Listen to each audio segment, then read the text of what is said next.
Hi, I'm Greg La Follette of La Follette Wines, and we're up at the Noir vineyard, which is one of the most important vineyard sites at the edge of the Russian River Valley. It's at the intersection of four really important geological or climatic forces that kind of all intersect into kind of a perfect storm right here at the Noir vineyard. Firstly, this is the very last vineyard in the southwest corner of the Russian River AVA.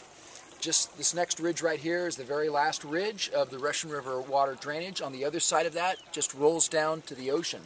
And if you look out at this little valley that moves out, that's Blucher Valley. We're at the top of Blucher Hill. This forms the headwaters of the Laguna de Santa Rosa, which feeds into the Russian River, one of the last areas to drain. Now, if you look off over to the right, just beyond this other vineyard that's in front of us here is Windy Hill, which is kind of the separating point between the Russian River and the Petaluma River and Petaluma Gap. Beyond that, you can see a flat area, and that flat area is the last part of the Petaluma Gap itself. So you've got here the end of the Russian River Valley overlooking the Petaluma Gap. We're actually above the fog of the Petaluma Gap, so it acts like kind of a big refrigerator. We're also in the Sebastopol Hills right now, what's been called the Golden Triangle. We are the southernmost corner point of the Golden Triangle, Blucher Hill, the most northwesterly being English Hill, and the most northeasterly being Thornhill, which is the next ridge over that away. Also, the soil is the same soil of the Green Valley of the Russian River Valley, which is Gold Ridge soil, which is really an important soil for Pinot Noir here in this area. It all comes together right here, makes some of the most spectacular wine I've ever had a chance to work with. Our current release right now from the Noir vineyard is our 09 Noir La Follette Pinot Noir. Now we're on top of Windy Hill in what's called the Windy Gap. This is the gap between the Russian River Valley and the Petaluma Gap, or the Petaluma Wind Gap, that falls into the Petaluma River. And what you're seeing right behind me, almost exactly that way, is a dividing line to the left of me and behind me. Goes into the Russian River. You can see Mount St. Helena in the distance. To the right is the Petaluma Gap, and this is also called Petaluma Hill, the next hill over, and it looks down over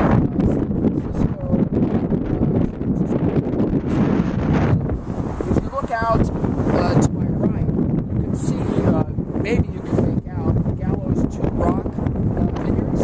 Anything that's facing more in this direction is draining in this direction, and the stuff that's on the other side is draining into the Russian River Valley. That area right there in that little corner is essentially the annexation of the new Russian River AVA. We're now at San Giacomo Roberts Road, and this is the very last vineyard in the fabled Petaluma Gap, which is an AVA in the making. It's still a few years from becoming an official AVA, so right now this is the Sonoma Coast. Right across the street, the mountain goes up, and that is Sonoma Mountain. On to the right, the land falls away, and you actually enter into the Russian River AVA, but right here, we're the last vineyard in the Petaluma Gap, tucked in this little corner, this little alcove that kind of washes down in that direction. And you make Pinot Noir and Chardonnay here? Pinot Noir and Chardonnay from here. Yeah. Great. We're here just before nightfall at Vanderkamp Vineyard, one of the highest vineyards on Sonoma Mountain, and one of my all-time favorite vineyards. It's year after year, for all the different programs I've worked with, made some of the most enigmatic and long-lived wines. And I'm here with Ulysses Vanderkamp, who is the vineyard manager and second-generation farmer here. Ulysses, can you tell us what is so special about, I mean, we're looking at this beautiful panorama, but what is it that makes Vanderkamp Vineyard? Well, Greg, a lot of things make this special. First of all, I prune every single grapevine in this vineyard, and I think there's 25 acres, so that takes a lot of pruning, and I treat every single grapevine entirely different. And so a vigorous vine may get 2 and 2.5 canes, and less vigorous one, none or 1 cane. And I think it's really attention to detail, but we also have the clonal diversity here. We've got 7 or 8 different clones Pinot Noir. We've got vines that are 50 years old and also vines that are really young, 6 or 7 years old. So really what we have here is some interesting topography too. Well, for starters, this is one of the highest vineyards on Sonoma Mountain. Is that right? Exactly, it really is. So we're at 1,250 feet. And it's pointing north, so it's quite cool. It is quite cool, and that gives us long hang time, and so that's another bonus for us. Yeah, it really is a remarkable site, Ulysses, and you've really brought this up a whole nother notch. Congratulations on such great work. Hey, Pinot, come here. Here's your moment. Oh boy, come on, Pinot. And you have a winery dog.